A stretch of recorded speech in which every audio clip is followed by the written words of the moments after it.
دھرنوں کی سیاست نے ملک کی معیشت کو اربوں ڈالر کا نقصان پہنچایا۔ ایک طرف ملکی ترقی کے لیے کام ہو رہا ہے اور دوسری جانب جدِ وفاق پر چڑھائی کر رہے ہیں۔ وزیر اعظم شہباز شریف کا اسلام آباد میں تقریب سے خطاب، کہا ملک میں دھرنوں کی سیاست کا آغاز 2014 سے ہوا۔ ڈی چوک میں فسادیوں نے دھرنے دیے اور وہاں قبریں کھودی گئیں۔ گالم گلوچ جنونی جتھے کا وتیرہ بن چکا ہے۔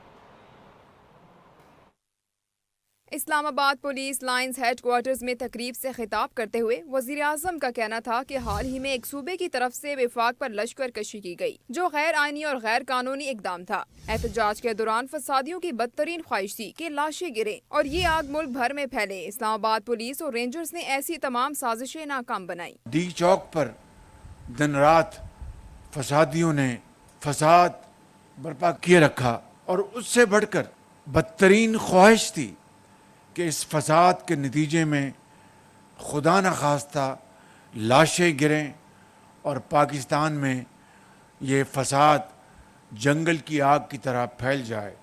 وزیر اعظم شہباز شریف نے کہا کہ پنجاب، سندھ اور بلوچستان پولیس میں بھی اصلاحات لائی جا رہی ہیں۔ اگر خیبر پختونخوا کو وفاق کی کسی بھی مدد کی ضرورت ہے تو اس کے لیے حاضر ہیں۔ انہوں نے کہا کہ سیف سٹی کو سمارٹ سٹی بنانے کے لیے پلاننگ ہو چکی ہے۔ وزیر داخلہ سے امید ہے کہ ان تمام منصوبوں کو عملی جامہ پہنانے کے لیے کردار ادا کریں گے۔ صوبہ سندھ میں بھی اور صوبہ بلوچستان میں بھی وہاں پر دن رات کام کیا جا رہا ہے، اور اگر صوبہ کے پی کو وفاق کی کوئی بھی مدد کی ضرورت ہے، سپورٹ کی ضرورت ہے، تو ہم اس کے لیے ہر وقت حاضر ہیں۔